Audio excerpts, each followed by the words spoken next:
Hello, my name is Amarion McClinton, and today for my Hominin Presentation, we will be speaking about the Australocetidae. This is an extinct hominin species that lived around about 2 million years ago in what's now about South Africa. And it shows a bunch of interesting characteristics because it shows older Australo characteristics, while there's some characteristics that resemble members of the genus Homo. And my goal during this whole presentation is just enlighten us and show the discoveries, the major fossils, the anatomy, the behavior, and all of its abilities. The Australocetidae was found in a cave deposit in Malapia, more specifically in South Africa, like I mentioned before. These fossils were found in 2008. And the researchers that were in charge of identifying it was Lee Berger and his colleagues. They were able to identify it in 2010, and they officially named it the new species Australocetidae, which we're talking about today. And the discovery was more than unusual because there was a good amount of resources to work with the skeletons. Well, 2 skeletons that were particularly found. And it was just a mixture of combination from other species that were identified, which threw the researchers off. So do you guys remember how I name dropped the fact that they ended up finding 2 skeletons? So they ended up finding 2 skeletons. MH1, which is the abbreviation for the skeletons of this species. Anyways, the first one was a juvenile individual, and his skeleton became the holotype due to the fact that it was preserved really well.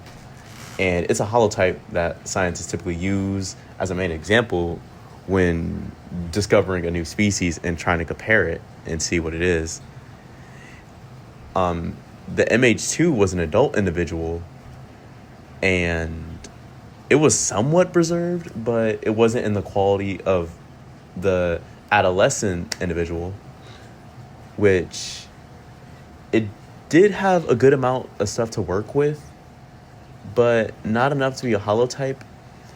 Having remains from other parts of the skeletons gave it a much better understanding of what the Australocetidae looked like and how it may have moved. And this is honestly what makes Malapia, more specifically that cave area, an attraction. How did the autonomy of the Australocetidae look like? Well, an important characteristic of this was the fact it was a mosaic autonomy. And for those of you that don't know what mosaic means, it means that it has different parts of an organism and it can evolve at different rates instead of the whole body becoming more modern at the same time. You remember how I name dropped Lee Berger and his colleagues? So basically that wasn't the only thing that they found out. With the Cetidae, it had a combination of primitive and derived characteristics. So it had characteristics that were evolved, but characteristics that weren't at the same time. But the body was relatively small, which was unusual, and there was several other features that had it to a different counterpart. And some of the features showed to be more evolved, like the genus Homo. The mixture is honestly important when you look at it because it shows that human evolution didn't just happen just like that. It took every part changed at a different time. With this section, we're going to be looking at the mobility and the emotions. Okay, so with the mobility of an Australocetidae, the mobility came from a study from Stephen Churchill and some of his colleagues in 2013. And what was discovered about the skeletons, it was the fact that their upper body was super, super strong. It's obvious that they used it to like get around or used it as like a mode of transportation as their like main mode of transportation besides their feet, how we use it. So we ended up discovering, well, not we, but Stephen Churchill and his buddies ended up discovering that the Australopithecus was more than likely a capable climber and probably spent a good amount of time in trees and maybe,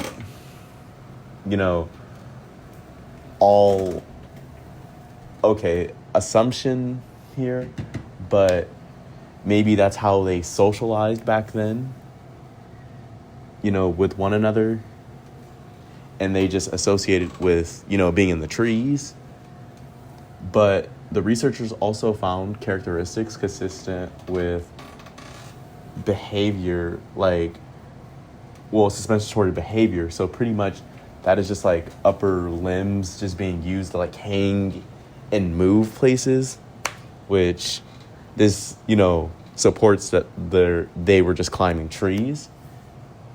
It's pretty significant because the Australopithecus was a bipedal hominin, but it didn't completely lose its adaptations associated with life being in the trees. The autonomy just shows the bipedalism and the common abilities could exist with one another. And then now, when you're looking at it from an evolution standpoint, the Australopithecus helps us understand a concept that ended up happening for human evolution. As apes, they use their arms for a lot of things, just like moving around, grabbing stuff. With us, we don't have to use like just our arms.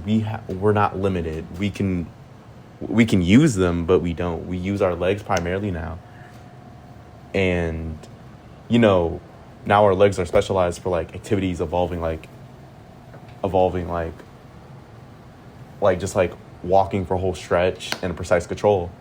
While going back to Churchill and his colleagues and what he studied that the Australopithecus relied heavily on its like upper limbs for climbing, and that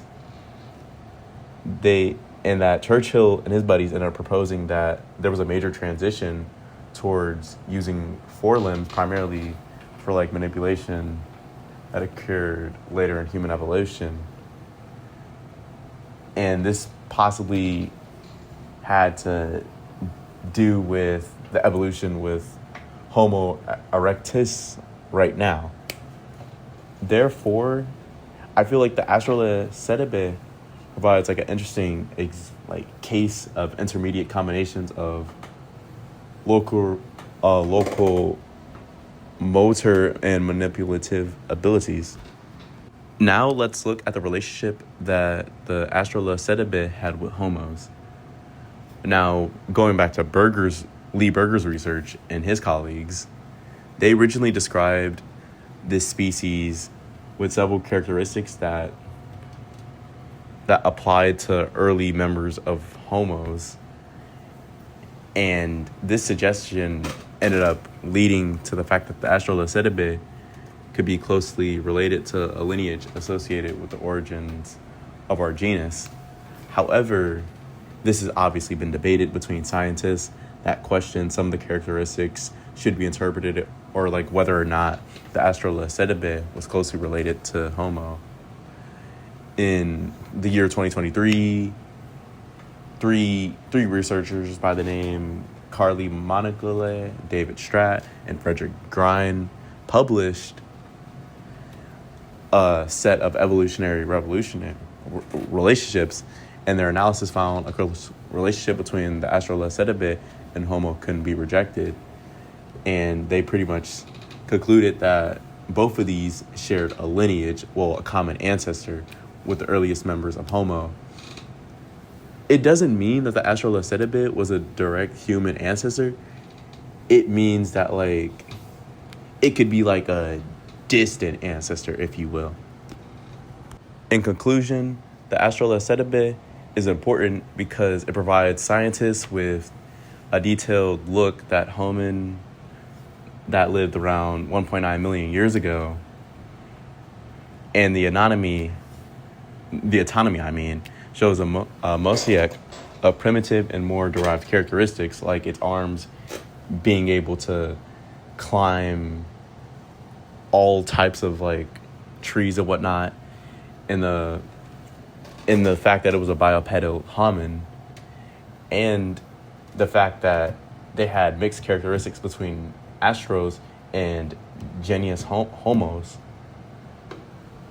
And this research by Berger, Churchill, and Mogale, and their colleagues respectfully, played an important role in this, in finding out like where humans came from, you know?